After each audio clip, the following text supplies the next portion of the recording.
It's the eve of President Biden's deadline for departure from Afghanistan, the end of a 20-year incursion to crush the terrorists whose act of terror humbled the United States with murderous and spectacular attacks on the Twin Towers on 9/11.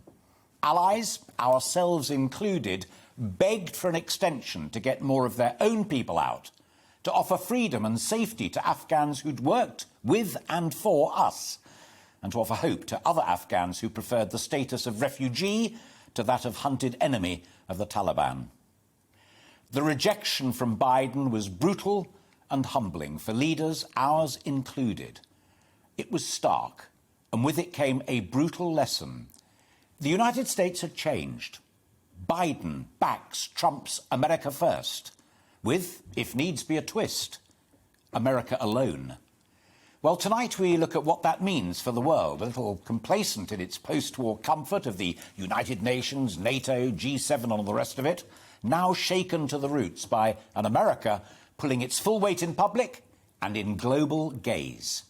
Also, what of the Afghanistan that we leave behind?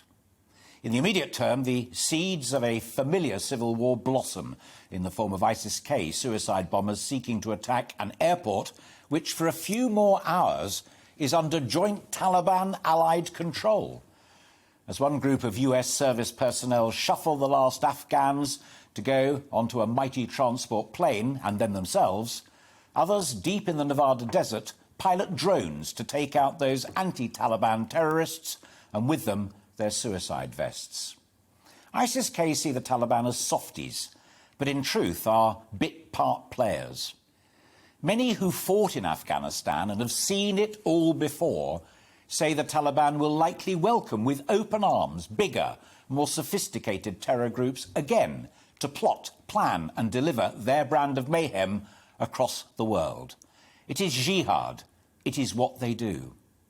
Nevertheless, Boris Johnson's not alone in dangling the prospect of diplomatic recognition to the Taliban, in aid and the release of huge amounts of money currently locked up by sanctions, if, and only if, they respect human rights, offer free and safe passage to those who remain after tomorrow, and basically play by the rules.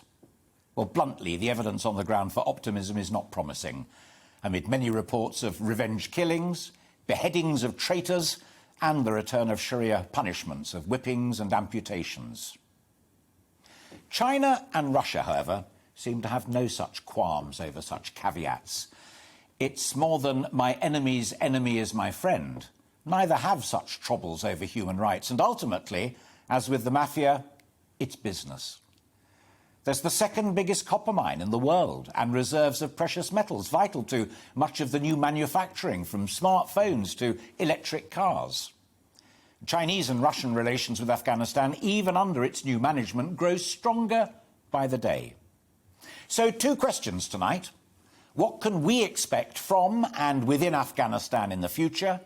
And how will the democratic world reset the structures of the old post-war era into something more viable, with a semi-isolationist America and a new heir to Second World War fascism and Cold War communism, jihad?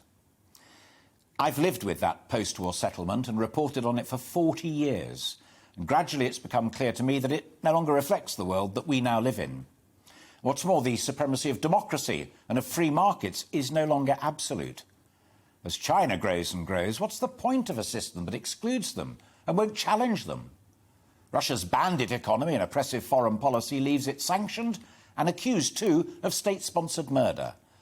But under Gorbachev, they became friends. Under Putin, they've become a dangerous and corrupt spectre. I'm not sure what system, if any, can deal with all or any of that. But surely the world needs something, not only to address a resurgent jihad, but also those two powerful outsiders making friends and cutting deals with those very people. And that is tonight's Viewpoint.